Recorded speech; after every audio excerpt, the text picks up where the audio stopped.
né, esse gigante da moralidade não vai mover nenhuma palha, né? Se ficar evidenciado que o Bolsonaro mentiu de forma deliberada, e eu acho que vai ficar, quem incidiu na Lei de Segurança Nacional foi o acusador, né? Dado o cargo que ele ocupa, o próprio presidente. E isso tudo, claro, sem prejuízo do presidente ter cometido mais um crime de responsabilidade para sua coleção, né? Eu já perdi a conta em 14. E eu acredito que vai ficar tudo por isso mesmo novamente. E essa galera, né, tá mudando o mundo. E o mundo inteiro, como o resto é evidente, não quer nem saber desse novo país, né? O Jamil Chad, numa matéria no El País, Brasil, nos trouxe a informação de que o Conselho de Direitos Humanos das Nações Unidas se transformou praticamente numa plataforma de ataques contra o governo do Jair Bolsonaro, né? Que está sendo denunciado por diversas violações ao meio ambiente, às mulheres, aos indígenas e pelo desmonte dos mecanismos de proteção aos direitos humanos. Esse encontro, que acontece desde o final de fevereiro, é considerado a principal sessão do ano, vem colocando o Itamaraty numa posição bem defensiva, assim. Pela primeira vez na história, o Itamaraty está sendo um órgão que não tenta encontrar a paz, dialogar com as nações que precisam, ser um órgão diplomático relevante na política. Mas isso me parece ser uma estratégia, né? Mais do que o estar acuado, é a imagem que eles querem passar pro gado médio, pro bolsominion, de olha só, sofremos ataques, nem a ONU, o mundo não quer deixar Jair Bolsonaro governar, né? Não, é um acu, mas não um acu de eles estão perdendo. É isso que o governo quer, né? O governo quer poder mostrar pro gado e convencer mais pessoas de que eles estão sempre sendo atacados e que só vai ser possível fazer algo quando as pessoas esquecerem a ONU, esquecerem a França, enfim, né? Algo impensável, né? Ou melhor, deveria ser impensável. Essa é uma velha técnica política, né? De criar um inimigo externo e dizer, olha, o inimigo é esse, precisamos nos unir contra esse inimigo. O problema é que o governo atual está tentando criar inimigos em todas as coisas, é uma espécie de um governo paranoico, né? E essa ofensiva da sociedade civil e dos principais relatores da ONU coincide com outro momento complicado para o governo Bolsonaro, né? Pela Europa, os governos e os parlamentares têm questionado o acordo comercial entre a União Europeia e o Mercosul. Câmaras legislativas da Bélgica e da Áustria já promoveram votações para bloquear o tratado, alegando que eles não aceitariam uma aproximação no momento em que o governo brasileiro não se compromete com as questões ambientais, né, que é o nosso maior problema do mundo hoje em dia, né? E essa é uma das razões pelas quais o Paulo Guedes pediu recentemente a cabeça do Ricardo Salles, né, o ministro do Meio Ambiente do Partido Novo. Então, a gente já está observando que até o Paulo Guedes está vendo que não vai dar certo destruir o meio ambiente dessa forma que o governo Bolsonaro vem fazendo desde 1º de janeiro de 2019. A SECOM, que é a Secretaria Especial da Comunicação Social, publicou nas redes sociais uma verdadeira incitação em favor da manifestação que vai acontecer no dia 15, né? Que é um caso escancarado da improbidade administrativa. Esse órgão não poderia fazer isso. Outro crime de responsabilidade, a gente pode dizer, que aconteceu aqui. Se lê o seguinte: a visita do presidente Jair Bolsonaro aos Estados Unidos incluiu um encontro com a comunidade brasileira que vive na Flórida. Em seu discurso, ele destacou a legitimidade das manifestações populares previstas para o dia 15 de março em todo o Brasil. Cara, pra mim, um escândalo dos escândalos políticos e morais. A própria SECOM assinar embaixo desses protestos que vão acontecer no dia 15. É dinheiro público sendo gasto para incitar manifestação que vai contra as nossas instituições, ao Estado Democrático de Direito, né? E é sim crime de responsabilidade esse tipo de atuação, conforme dispõe a Lei 1079, que é a lei do impeachment, né? É evidente que o presidente e o seu governo eles estão engajados num ato que busca impedir o livre exercício dos poderes legislativo e judiciário. E além do crime de presidente, há improbidade administrativa praticada pela SECOM, nos termos do inciso 1 do artigo 11 da Lei 8.429. O presidente, ele sabe que ele pode fazer, no atual momento do país, o que ele bem entender, né? Mais do que nunca, né? Porque, e aí a gente volta naquela discussão, né, o que um presidente precisa fazer para ser empichado, e na verdade ele não precisa fazer nada. Desde que ele perca o poder, ele vai ser empichado, né? E o presidente Bolsonaro ainda dispõe de um poder, e o poder dele vem justamente do conflito, né? Vem justamente com relação a achar e caçar inimigos. E o que me espanta é ainda as pessoas comprar. Na verdade, a sociedade ela tá muito armada, né? A gente vê as pessoas sempre prontas para atacar. Ter um presidente desse nível, como nos Estados Unidos, Donald Trump, como outros exemplos já citados aqui no Coronga, mas legitima demais, né? Você hoje legitima demais o linchamento das pessoas, a diferença do discurso, da raiva, de jogar o debate lá embaixo, né? No esgoto. A gente está debatendo no esgoto. A gente aprendeu aqui na história do Brasil que o crime de responsabilidade ou o crime comum, que a gente mencionou agora há pouco, relacionado ao mandato, por si só não derruba presidentes, né? Eles são uma condição necessária jurídica para eventual queda de quem ocupa um cargo, mas não é suficiente. Por exemplo, com ou sem pedalada, a Dilma não teria caído se a economia não tivesse mergulhado no abismo, né, que mergulhou na época dela. E a gente não reconhecer isso, que precisa de um certo impulso político e social para acontecer, seria uma ingenuidade nossa, né? O fato é que vem muita dificuldade pela frente aí, né? Além do fator coronavírus, antes do fator coronavírus, poucos analistas econômicos apostavam que se cresceria 2% nesse ano, né? E agora a lona é o limite, né? Onde vai chegar o crescimento do Brasil com o coronavírus, com a crise do petróleo, que nem foi contabilizada, né? Enfim. Acho que o maior problema do Brasil hoje reside no fato que a gente está passando por um processo de desindustrialização, né? Cada vez mais o capital estrangeiro compra, tanto nessa iniciativa privada quanto na pública, o que resta da nossa indústria, né?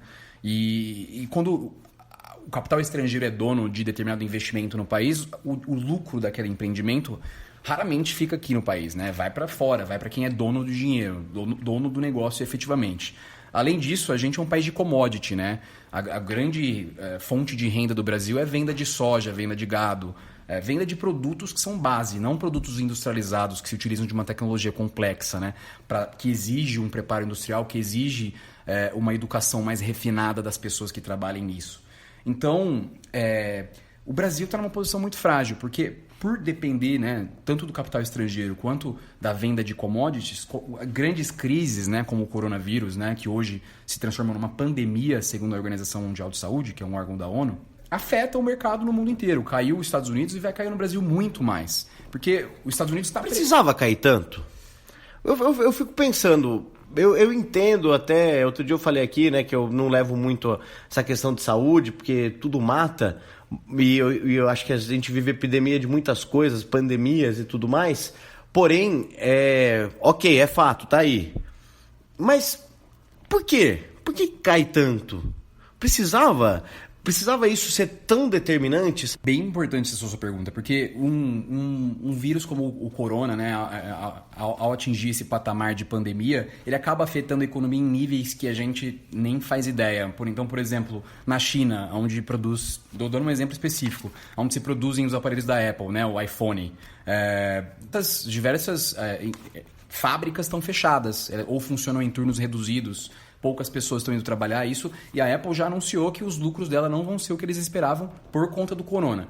Se a empresa já anuncia que o lucro dela, que ela não vai ter a produtividade necessária para atingir um patamar de produção, para desenvolver um produto novo, ou o que quer que seja, o valor da empresa não vai ser o mesmo. E as pessoas vão ter a tendência de vender ações daquele negócio para procurar fazer alguma coisa melhor com o dinheiro, sabe? Então, quando existe essa crise, isso afeta a economia em seus mais diversos níveis e complexidades, há uma tendência de manada das pessoas tirarem seu dinheiro para tentar alguma coisa mais segura que não dê tanto prejuízo, né, e causa crise. Então, é como se fosse um efeito gigantesco, assim, das pessoas ficando desesperadas em conjunto, fugindo de um monstro, entendeu? Esse monstro é a desvalorização dos seus investimentos. This morning, investors are on edge, fearing a repeat of Monday's Wall Street rout. The Dow Jones Industrials plunging more than 2,000 points, its worst day of trading in more than a decade. That panic rooted in fears over the coronavirus. Tanto que aqui, né, no Brasil, nessa semana, já tiveram 2 circuit breakers, que é basicamente uma medida que a Bolsa de Valores se utiliza quando ela está caindo muito, né? Então, para vocês terem ideia, desde do final do carnaval, todas as empresas da Bolsa aqui no Brasil perderam um total de R$1 trilhão. Isso é muito grande. É uma queda assim, gigantesca, a maior do século, né? E esses circuit breakers, basicamente, está acontecendo uma queda muito grande. Um dia eles tiram ali da tomada a bolsa para que as pessoas parem com esse desespero, esse movimento de manada de vender os seus investimentos e dê tempo para as pessoas respirarem um pouco e entenderem o que está acontecendo melhor para não tomarem decisões precipitadas que afetam a economia num nível macro, né? Outro problema que a gente tem aqui no Brasil é o desemprego, né? Que vai continuar nas alturas, eu imagino. A gente não está com medidas eficazes para gerar empregos eficientes, além de subempregos, né? Que já comentamos aqui. O fato da gente ter esse desemprego tão alto, né? 12% aproximadamente, vai afetar o consumo, né? O consumo interno. Então, para vocês terem noção, por que a China e a Índia, né, 2 titãs hoje da economia global, conseguem, de certa forma, se manter independentes de grandes flutuações do mercado? Porque eles têm um mercado interno gigantesco, eles têm índices bons de emprego e internamente eles consomem muita coisa. Então você precisa ter, por conta dessa população massiva que eles têm, né? Então você precisa ter um ambiente saudável ali de produção e também de consumo, coisa que o Brasil está capengando, né? Por exemplo, no Natal passado, estavam todo mundo animado, achando que ia ser incrível de vendas e tal, e não foi tão bom assim, né?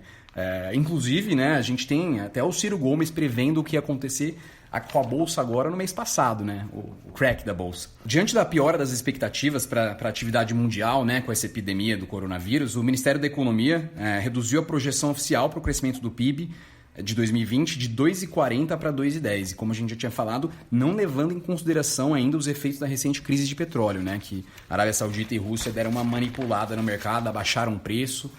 E isso afeta muito ainda. Apesar do petróleo ainda não ser mais o grande commodity, né, que rege o dinheiro como fazia há 15 anos, 10 anos atrás, ainda é uma moeda, né, uma coisa muito eficiente. Me chama a atenção só a respeito disso é que me parece muito grande uma movimentação de normalização desses preços, né? Da gasolina custar mais de R$5 o litro, o dólar batendo R$5, né? E aí remete aos memes das pessoas, devolva meu dólar a 1,99. Como é que é essa história que hoje em dia é um protesto pró-Dilma, é isso? Surgiu uma brincadeira na internet, né, de que os protestos Dilma romperam o espaço-tempo e hoje, né, a gente tem essa coisa de colocar fotos daqueles protestos de 2013 como se fosse uma manifestação a favor da Dilma. Por favor, volte ao dólar a patamares aceitáveis, né? Porque hoje o governo já flerta com a possibilidade do dólar chegar a R$5, né? Exato. Assim, recorde dos recordes, uma coisa completamente surreal. O que pode acontecer até uma argentinização, né? Daquela questão do que aconteceu com o argentino, daí com a desvalorização da moeda deles, né? E aí o dólar virou, quase que eu fui algumas vezes para Buenos Aires, eu não sei como está atualmente, já tem alguns anos, mas o dólar era a moeda, né? Isso é algo terrível. Esse é meu medo, né? E além da economia, eu acho que a gente tem que se preocupar muito com o que acontece no Ministério da Educação nesse país. Cada dia que o Abraham Weintraub permanece como ministro, há uma desmoralização do que é a principal força motriz para o desenvolvimento sustentável e para a redução dessa desigualdade brutal que assola o Brasil, né? Ele é consumido por uma mania de perseguição e um revanchismo absurdo. Ele parece que não dispõe do seu dia a dia para se dedicar a questões que realmente interessam a causa da educação, né? Ele praticamente se lançou numa cruzada olavista permanente contra tudo e contra todos que discordam das suas visões e de seus métodos autoritários, incluindo no mesmo balaio a mídia profissional, o Congresso, partidos políticos e estudiosos das políticas públicas da área da educação, né? E com um ar todo... eu não sei nem... Eu não vou nem chamar de cômico, mas esse ar do deboche, né? Melhor dizendo, me parece um cara extremamente bonzão, né? Aquele cara que se acha a última bolacha do pacote e, na verdade, é um idiota, né? Um completo idiota. Eu queria perguntar para todos os meus amigos que se julgam moderados, né? Que até podem nos julgar com ideologias, o que eles acham de um ministro da Educação ser um tiozão que ouve rock and roll e fica enchendo o saco de todo mundo?